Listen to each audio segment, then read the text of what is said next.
उत्तर प्रदेश भाजपा कार्य समिति की बैठक के बाद सरकार और संगठन में काफ़ी हलचल मची हुई है। इन हलचल के बीच आज एक बड़ा उलटफेर हुआ है।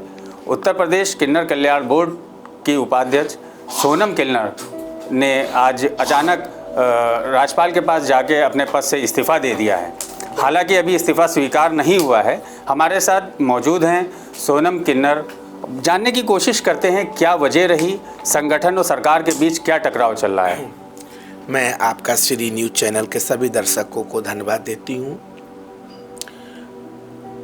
टकराव तो मैं नहीं मानूंगी। मेरा कहने का मतलब ये है, उत्तर प्रदेश करोड़ों कार्यकर्ताओं ने रात दिन मेहनत करके संगठन में सरकार बनाने का काम किए और इतिहास में पहली बार, दूसरी बार सरकार पूर्ण बहुमत से उत्तर प्रदेश राज्य में बनी। में स्टार प्रचारक रथ यात्रा भी निकाली, आपको पता होना चाहिए। ठंडी में रात को 3-3 बजे में जनसभा, नुक्कड़ सभा, लोगों से मिलना, घर घर में वोट। एक उम्मीद, एक आस होती है। मैं कहीं जाऊंगी तो जनता जो है वो काम के लिए कहेंगी ही, तो दीदी आप किन्नर भी हैं, पद पे भी हैं, ज़रा सा ये करा दीजिए, हमारे बच्चे का ये करा दीजिए, हमारे बेटे का, हमारे भाई का। तो मैं वो मुद्दा कहाँ लेके जाऊंगी? वह मुद्दा कार्यपालिका के पास ही लाऊंगी। और कार्यपालिका अधिकारी, जुडिशरी, ब्यूरोक्रेसी, क्षमा चाहती हूँ, ब्यूरोक्रेसी के पास यदि में गई, सारी ये काम है।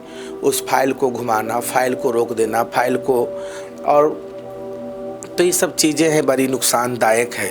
और करोड़ों कार्यकर्ता नाराज हैं। आपका ओबीसी, एससी, एसटी ये तो तय है, लिख लीजिए मेरी बात, ये आपका बहुत नुकसान दे चुका है भारतीय जनता पार्टी को। और जो संविधान के गुमराह करने वाली बात, संविधान के मुद्दे को, और कुछ हमारे कैंडिडेट ने भी अनलीगल बयान दे दिए संविधान को के ऊपर चुनाव के समय, ये भी नुकसान।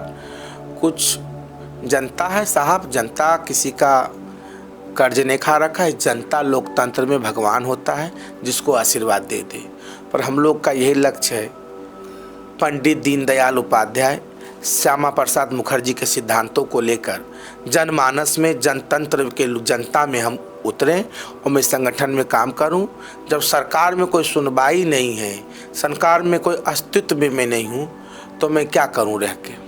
नहीं, आपने हार की जिम्मेदारी ली अपने इस्तीफे में, जैसा आपने जिक्र किया, हार की जिम्मेदारी। इलेक्शन रिजल्ट के इतने समय बाद आपने हार की जिम्मेदारी ली, और फिर आपको क्यों ज़रूरत पड़ी हार की जिम्मेदारी लेने की? इसलिए क्योंकि मैं किन्नर हूँ। जब कोई नहीं दे रहे तो किन्नर ही ले लूँ मैं। हमारे बोर्ड में किन्नर और ट्रांसजेंडर किन्नर बोर्ड, तो उस बोर्ड में आप देखें, माननीय अरुण असीम मंत्री जी वो किन्नर अध्यक्ष बन के बैठे हैं। बोर्ड किन्नर का पुरुष बन के बैठा है। बजट आया, बजट कहाँ गया पता नहीं। हमारा ये आवास जो दिए हैं, इसका किराया नहीं भरा है अभी तक। मुख्यमंत्री जी कह रहे हैं, कई बार शिकायत किया, अंत में आके दुखी होकर हम ये सब कर रही हूँ। मतलब अधिकारी सुन नहीं रहे हैं आपकी अब तक सुनवाई नहीं हुई? ना, बहुत बुरा हाल है भैया। त्राही मचा हुआ। कई विधायक नाराज हैं। एक देखिए, एक जेपी तिवारी हैं विधायक शायद वहाँ के कुशीनगर साइड के, बेचारे 3-4 बार के, उसके बेटे की 16 में हत्या हो गया, वो भी गनर, उसको अभी तक नहीं मिला। मैं वहाँ गई, कह के आई, हमारे साथ गनर चलते हैं, हाँ एक दिन आएंगे, 5 दिन छुट्टी कर देता। आरआई की शिकायत करी मैंने कमिश्नर को, कोई कार्रवाई नहीं। मेरे विभाग में क्या अधिकारी कर्मचारी गायब हैं। जो माननीय न्यायालय का बनाया हुआ ये बोर्ड, आदेश से बोर्ड बना हुआ है, तो बस ऐसा ही है, एक लॉलीपॉप टाइप में दे दिए। हाँ, मैं धन्यवाद करती हूँ माननीय नीतीश कुमार जी की सरकार को। कम से कम उनके राज में देखिए, कल 3 किन्नर दरोगा बनी हैं, देने का काम की, जीवन नौकरी दिए। मैं यहाँ कहती रह गई 2% आरक्षण दीजिए। मेरा कोर्ट में माननीय न्यायालय खंडपीठ इलाहाबाद लखनऊ बेंच में मैं खुद लड़ रही इन पर्सन 2% आरक्षण मांगी हूँ। नगर निकाय चुनाव में खुद केस लड़ रही हूँ इन पर्सन। कुछ देते नहीं हैं, करते नहीं हैं, मांगते रह जाओ। मैं नगर पालिका में बोली कम से कम भैया 1-2 सीट किन्नरों के लिए दे दीजिए, कुछ दीजिए। और कोई भीख नहीं मांग रही है तो माननीय न्यायालय ने आदेश कर दिए। उसके बाद ठंडे बस्ते में सारी चीज़ें। तो आपकी नाराज़गी किससे है, सरकार से है या ब्यूरोक्रेट से है? मेरी ब्यूरोक्रेसी वही हो गई ना, सरकार के अधीन तो है ब्यूरोक्रेसी, तो ब्यूरोक्रेसी के लोगों से है। तो अब कभी आपने इसकी शिकायत बाबा से की, मुख्यमंत्री जी से? बाबा जी को हम कई बार बोल दिए हैं। बाबा जी तो मेरी बेटी का एडमिशन कराने को कह दिए, आज तक एडमिशन नहीं हुआ। एक मुख्यमंत्री के जवान के कोई यही तो पिछली सरकार में जो अखिलेश जी क्यों हारे?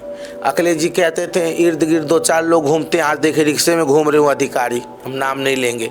अपने आप में बहुत शक्तिशाली अधिकारी हो, कोई पूछ रहा है? सरकार चला रहे थे उस समय, कहते थे मुख्यमंत्री जी ये कर दो, और अधिकारी करते नहीं थे, फाइल दबा देते तो उनके चक्कर लगाते। तो हमने बोले थे अखिलेश जी को जी ये सब नुकसान कर रहे हैं। हुआ जब अधिकारी के पास आप ही मुझे कोई काम देंगे, मैं राजनीतिक में आई हूँ तो राजनीतिक में तो सभी प्रकार के लोग मिलेंगे हमको, जनप्रतिनिधि को सभी कहें, गुंडे भी, बदमाश, माफिया, चोर, डकैत, अच्छे बुरे सब अपनी बात कहेंगे। वो तो विवेक से होता है, अपने विवेक से किसका काम उचित है किसका नहीं है। जो उचित काम है उसको तो करना चाहिए। कौन अधिकारी हैं जो इस तरीके की सरकार को बरगला रहे हैं, कोशिश कर रहे हैं मुख्यमंत्री को बरगलाने की? एसपी गोयल साहब हैं, और भी कई लोग हैं भैया, बहुत सारे लोग हैं, कई जिले अधिकारी हैं। आप चले जाइए, वो भाग जाते हैं, मिलते नहीं हैं, मीटिंग में नहीं बैठते हैं। जब नहीं बैठते हैं तो ये बोर्ड क्यों बनाए, कमेटी क्यों बनाए? पहले पूरा पैसा खा गया।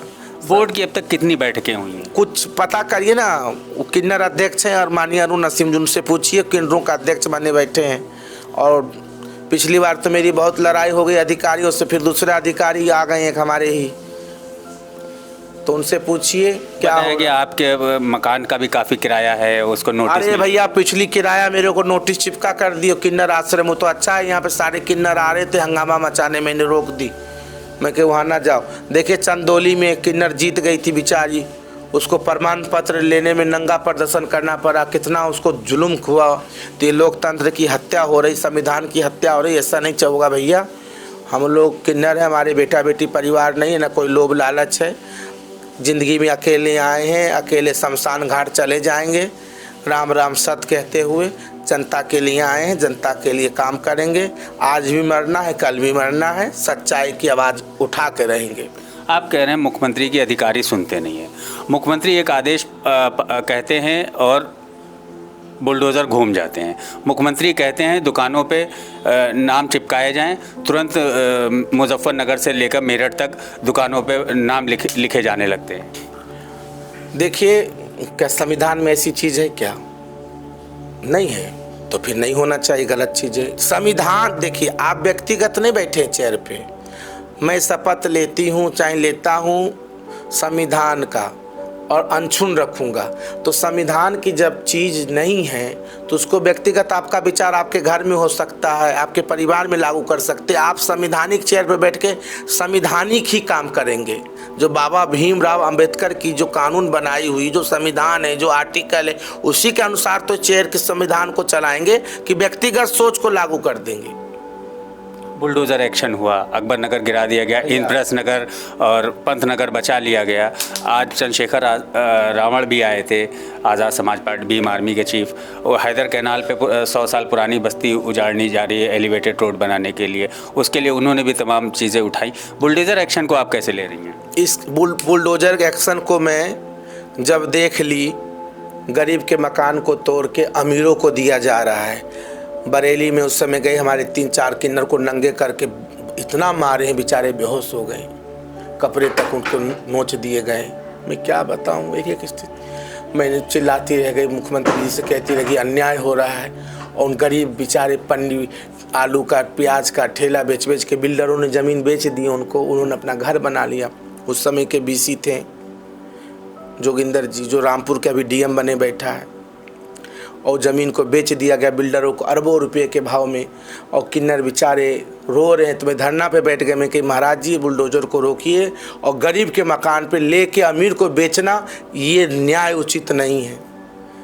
कहीं और ज़मीन जो है उसको खरीदीजिए और वहाँ कुछ चीज़ें लाइए, उसको नहीं बसाइए। पर गरीब को उजाड़ के और अमीरों को बसाना, तो ये भी तो न्याय उचित नहीं है। भगवान का लाठी में दम होता है। शक्ति अच्छे फिरौन की शक्ति चले गई तो ये तो तुच्छ चीज़ें हैं। जिन्होंने जुल्म किया है वो अच्छी बात नहीं है। पर ये हम लोग का लक्ष्य है 2022 भी जीते हैं, 27 में पूर्ण बहुमत से बीजेपी की सरकार बने और फिर से हमारी सरकार उत्तर प्रदेश में आए। कैसे बनेगी सरकार जब जिस तरह से आप बता रहे हैं कि अधिकारी सुन नहीं रहे हैं, मुख्यमंत्री की भी नहीं सुन रहे हैं, मुख्यमंत्री भी आप लोगों की नहीं सुन रहे, तो सरकार बनेगी कैसे 2027 में? क्या चमत्कार होगा? कुछ न कुछ चमत्कार अमित शाह जी, मोदी जी और वरिष्ठ लोग करेंगे ही। चमत्कार हो, उम्मीद है आप? उम्मीद है चमत्कार का, कुछ न कुछ करेंगे सर। ऐसा कोई शासक आएगा जो सभी दलित, वंचित, ओबीसी का, अल्पसंख्यकों का दिल जीत के फिर से उस वोट बैंक को समेटने का काम होगा और फिर से जनता बीजेपी पे आस्था रखती है, बीजेपी को फिर से जिताएगी। मतलब आपका कहने का हिंट ये है कि सरकार में परिवर्तन होना चाहिए। अब होना चाहिए ना होना चाहिए तो मैं कैसे बता दूं? आपने जो सर पूछे मैंने बताई हूँ। ये तो बड़े लोग ही तय करेंगे। मेरे कहने से तो मैं तो कह रही हूँ मुझे बना दीजिए 1 महीने के लिए मुख्यमंत्री। मेरी इच्छा है मुख्यमंत्री बनने की, बना दीजिए। तो इच्छाएं से नहीं होती है, वो तो संगठन तय करेगी। संगठन सर्वोपरि है। केशव मौर्य ने कहा संगठन बड़ा होता है, वही आप भी कह रहे हैं। हेलो सर, हाँ संगठन बड़ा होता है। डिप्टी सीएम ने भी यही कहा। जी सर। हाँ सर, प्रणाम सर। नहीं, मीडिया वाले आए, गुरुजी पाँव लागी।